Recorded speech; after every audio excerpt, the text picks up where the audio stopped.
Olá, amigos, amigas, torcedores e torcedoras, sobretudo do São Paulo. Embora este vídeo possa servir também para torcedores e torcedoras de outras equipes em função de parte do tema que vamos abordar aqui. Falemos neste vídeo um pouco sobre quais reforços o Crespo poderia apontar do Defensa e Justiça para o Tricolor. O Crespo será o técnico do São Paulo. Já fiz um vídeo falando sobre o que penso desta contratação. A despeito de todas as observações que eu fizera, eu disse que acho interessante no sentido de ser melhor do que o Diniz, ser uma escolha melhor do que, a meu ver, algumas opções que teríamos aqui no futebol do Brasil, e também em função de que ele vai manter um pouco a herança do jogo, do Diniz, aquilo que o Diniz fez no São Paulo.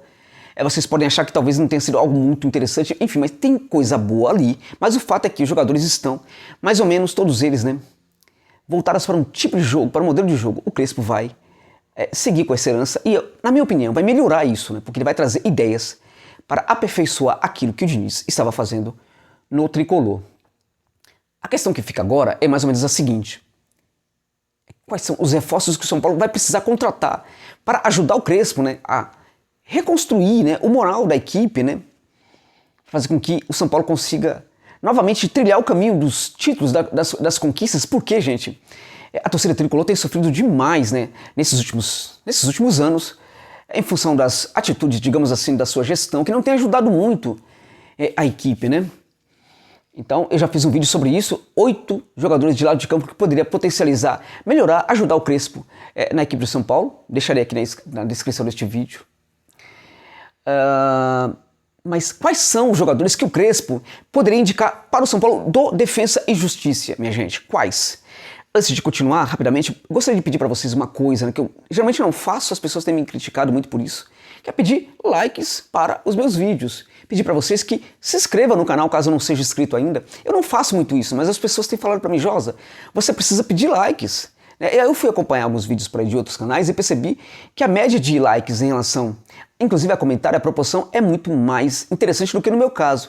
Então por causa disso, eu estou pedindo likes. Por gentileza, deem likes caso gostem do meu vídeo, tá? Muito obrigado pela gentileza aí da compreensão em relação a isso, tá, gente?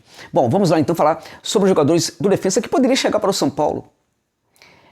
Bem, pensando nas necessidades da equipe do São Paulo hoje, eu diria que há dois jogadores, dois tipos de reforços que o São Paulo precisa muito buscar no mercado sul-americano.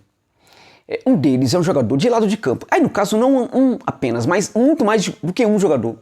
Necessário é que o São Paulo busque no mínimo dois jogadores para o lado de campo, e no mínimo dois, porque três talvez fosse o ideal.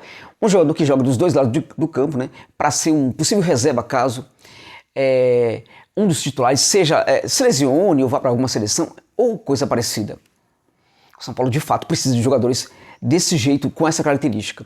O São Paulo, contudo, também precisa, gente, de um camisa 9, porque quando a gente olha para esse setor, a gente percebe que o São Paulo tem problemas, E aí precisa... Pablo não deu certo no São Paulo, não funcionou, não vai funcionar, enfim, O menino Carneiro é um jogador interessante que pode aí pode receber aí um voto de confiança do Crespo, em função de ser jovem, em função de ser estrangeiro, ser uruguaio. Talvez exista...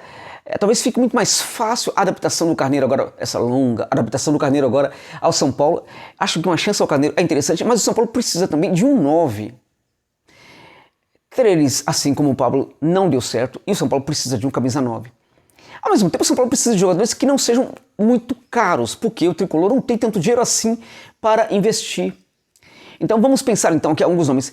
Um jogador que poderia ser um 9 para o São Paulo, que joga como 9 quando necessário e como 9 joga dentro e fora da área, e ao mesmo tempo um jogador que pode atuar pelo lado do campo, nesse caso, lado direito preferencialmente, mas também do lado esquerdo, é o Brian Romero. Brian Romero, do Defensa e Justiça, está com 29 anos neste momento e vive o auge da sua carreira. Josa, mas eu em outras temporadas eu não vi esse cara jogando tanto assim. Gente, é verdade. O Brian Romero é um caso de jogador que ele era excelente na canteira. Era um dos grandes, um dos mais promissores atacantes argentinos quando estava na canteira. Ou seja, na categoria de base. O seu jogo era realmente muito acima da média. Quando se tornou titular, ele às vezes mostrava aquele jogo da canteira, às vezes não mostrava.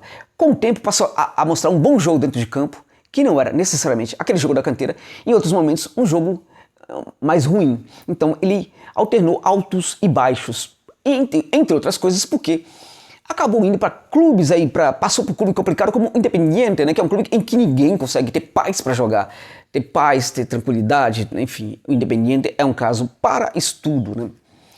Bom, contudo, a gente viu no Defensa dessa temporada o Brian Romero se reconectando com o jogo que ele fazia lá no tempo da canteira. O jogo que ele apresentou nessa temporada foi muito o jogo daquele tempo da canteira. Você fala assim, poxa, mas você critica jogador, clube quando contrata jogador por uma temporada, tal, né? Caso do Trellis, né? Caso, enfim, de muitos outros, tal. Né? Faz parte das minhas críticas também ao Crespo a respeito das positivas. Eu também fiz críticas negativas. Uma delas é o fato de que o Crespo teve um grande desempenho em uma temporada. Isso é sempre perigoso. Então você faz essas críticas, então você está falando para mim agora que o Brian Romero tal não é um jogador que fez uma boa temporada. A questão não é essa, gente. A questão não é essa. A questão é o seguinte.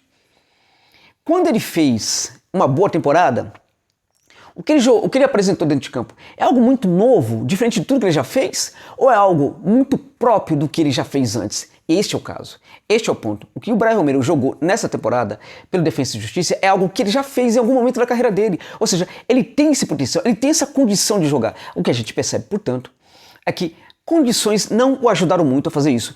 E, além disso, né, eu diria para vocês que algo evoluiu muito no Brian Romero, que é o mental do jogador.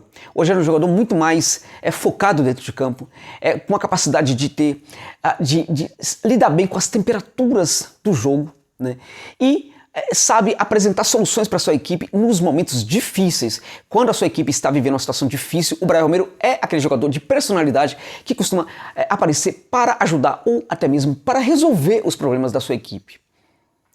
Ele pode atuar pelo lado direito do campo, ele é muito rápido, aquele tipo de jogador que joga a bola lá na frente e aposta a corrida com o central, com o marcador, porque sabe que vai ganhar. E ele pode jogar também pelo lado, embora destro seja, ele pode jogar também pelo lado esquerdo, né? Aliás, não há nenhum problema nisso, né? Até interessante que às vezes o jogador com o pé trocado atua melhor no outro lado. Mas o fato é que, como destro, ele também arremata muito bem de pé esquerdo, gente. Ele tem um bom remate de pé esquerdo e esse remate pode ser de dentro da área, pode ser de fora da área, pode ser de longa distância. Quando o Romero percebe que tem condição de chutar, ele chuta mesmo. Aliás, este é um ponto. Falta muito isso no futebol do Brasil. Os jogadores parece que não gostam de arrematar, né? Parece que não gostam de arriscar o chute de longa distância quando tem oportunidade para isso. O Romero não é assim. Quando ele tem oportunidade, ele chuta mesmo de qualquer lugar do campo. Se o São Paulo precisar de um 9 em alguns momentos do jogo, ou mesmo um dos seus 9 estiver lesionado, o Romero pode ser esse centroavante. Ele pode atuar como centroavante nesse caso, como eu disse, desculpe-me, dentro e fora da área. Bom, então é um jogador interessante, está com 29 anos, como eu disse. Em torno de 4 milhões, né, o valor que se fala, né, da contratação do Romero. Eu acredito que está longe disso, mas muito longe. Uma proposta muito, mas muito menor o tiraria hoje do Defensa e Justiça de uma forma muito natural, a depender da configuração da proposta. Por muito menos ele sairia hoje do Defensa e Justiça. Mas há vantagens para o clube que o queira contratar nesse momento, em especial o São Paulo. Por que o São Paulo em especial? Porque no caso do São Paulo, o técnico Crespo foi o técnico do Romero, no Defensa e Justiça. A outra questão é que ele tem contrato com Defensa apenas até o meio do ano, até junho de 2021, ou seja, em tese ele já pode assinar, na prática já pode assinar um pré-contrato com qualquer equipe. Isto, na verdade, facilita a saída do jogador da equipe onde ele está. Se ele quiser aceitar uma proposta de uma outra equipe, dificilmente esse jogador seria entregue, por exemplo, né, viria ao final do contrato dele. Dificilmente o clube, por exemplo, bancaria, né, ficaria ali na teimosia de não querer vender o jogador de jeito nenhum, a não ser por aqueles valores que ele havia decretado no passado, né, por exemplo, 4 milhões de euros, de jeito nenhum. Sobretudo no caso do Defensa, que gosta de facilitar a vida dos jogadores que fizeram bem para o clube, no caso do Romero.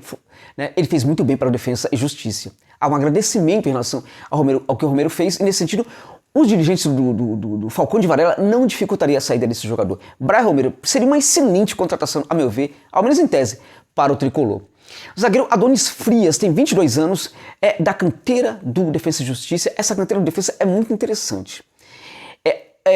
Pouco se olha para ela, porque é um trabalho muito novo, mas muito qualificado, com muita gente fazendo, apontando das suas, né, colocando suas ideias para acontecer dentro dessa canteira. Há muita preparação dos jogadores. E há algo no Adonis Frias que eu percebo que tem muito a ver com a preparação da canteira. Há jogadores que embora não sejam muito altos, ele tem uma boa impulsão, um bom jogo aéreo. Às vezes isso acontece porque isso está no jogador, né? E quando isso está no jogador, muitas vezes funciona, outras vezes não. O Adonis Frias é um zagueiro um tanto quanto baixo, tem 1,80 m só.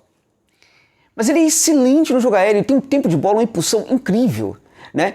Então o que a gente percebe, ele ganha quase sempre, raramente ele perde, é muito difícil no jogo aéreo para um atacante de quase 2 metros. Isso por quê? Pela capacidade de sair do chão, pelo tempo de bola, pela rapidez, pela percepção, enfim, tudo isso é muito trabalhado, provavelmente foi trabalhado no jogador lá na canteira do Defensa e Justiça. Qual é a sorte do São Paulo nesse caso? Que traria um jogador que ainda não passou por divisões de base da Argentina, um jogador que poderia ser muito interessante para o tricolor e não seria caro. Ele tem uma excelente proteção dos laterais, ele consegue fazer aquela linha horizontal de um lado a outro, né? Protegendo, correndo por ali, protegendo um lateral, um lado do campo, o outro lado do campo, protege muito, facilita muito o jogo do zagueiro que atua ao seu lado. Ele potencializa demais o jogo de qualquer outro defensor que esteja ao seu lado. Então, qualquer zagueiro costuma jogar melhor ao lado do Adonis Frias. Ele tem corte, ele tem interceptação, ele sabe cortar a linha de passe, ou seja, o tipo de jogo que o Crespo quer implementar no São Paulo, o Adonis Frias é um zagueiro ideal para isso e sabe também fazer a saída limpa do fundo. Essa saída limpa do fundo pode ser feita também através do próprio goleiro, né, do São Paulo, e aí o Volpi precisa tomar jeito, né, precisa melhorar ali essa saída de bola. Olha, se não tomar jeito, eu indicaria para o São Paulo buscar o Felipe Alves lá no Fortaleza, né? Que é a melhor saída de bola, o melhor jogador hoje com os pés no arco, né? O melhor goleiro hoje que joga com os pés, para mim, é o Felipe Alves do Fortaleza. Mas vamos lá, né? Essa é uma outra questão. O Adonis Frias, ele poderia, por exemplo, o goleiro poderia fazer esse trabalho, o Adonis Frias poderia fazer esse trabalho também de saída de bola, mas o cara no defesa que faz isso com muita qualidade é o Enzo Fernandes. O Enzo Fernandes tem 20 anos, é da canteira do River e pertence ao River, está emprestado ao Defensa até o final do ano. Seria uma contratação tanto quanto mais complicada, mas valeria o esforço. É um belo camisa 5, do tipo que protege mesmo, do tipo que faz também muita interceptação, do tipo que tem uma inteligência muito grande para cortar a linha de passe, para se antecipar. Um jogador que sabe fazer essa saída limpa, ele tem um passe curto muito bom, um passe lateral muito bom também, um lançamento a partir da primeira linha de longa distância e com muita eficiência. Geralmente ele não erra esse tipo de lançamento. Bom, o principal, nesse jogo que o Crespo vai colocar no São Paulo, os laterais geralmente na saída de bola vão até o meio de campo. Eles lateralizam e vão até o meio de campo. Nesse caso, o Enzo Fernandes, ele costuma ser aquele cara que ele faz esses passes muito certeiros para esses laterais que já estão no meio de campo. A saída, quando ela não é feita através de triangulações ali, ele costuma fazer esses passes mais longos, ativando os jogadores no lado de campo, lá no meio de campo. Quando essa saída é feita mais através de triangulações, com os jogadores se aproximando ali, há um jogador muito importante no defesa que eu acho também que poderia chegar no São Paulo, que é o 8 do Defensa e Justiça, chamado Valentim Larralde. Valentim Larralde, de 20 anos, também da canteira do Defensa e Justiça. Jogador interessante. Esse 8 pode chegar na área, pode chegar perto da área para arrematar de média e de longa distância também. É um jogador que sabe também cair pelos lados do campo quando preciso for. É um jogador que tem uma grande inteligência dentro de campo.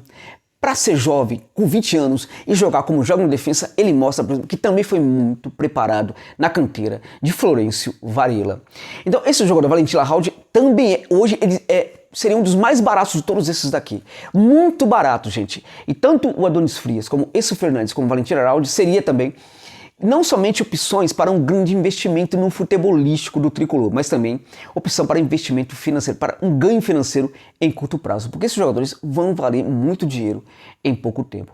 O Crespo vai, Josa, indicar esses jogadores para o São Paulo? Muito provável que alguns deles ele vai indicar sim. Poderia até indicar os 4, poderia indicar outros. Para mim, esses 4 são as melhores alternativas hoje para o São Paulo buscar um defesa e melhorar muito a sua equipe. Ah, mas por que 4 jogadores de defesa e justiça? É para tanto? O time foi campeão da Sul-Americana, minha gente. Né? E jogando realmente uma bola muito redonda em alguns momentos. Né? E desses touros, quem você acha que seria mais interessante hoje? Para mim, para as necessidades do São Paulo, quando a gente olha para o tricolor, para mim, a meu ver, Brian Romero. Depois dele, para mim, na minha opinião, é o Adonis Frias. É isso aí. Obrigado pela gentileza de acompanhar comigo este vídeo até o final. É isso. Tchau, tchau.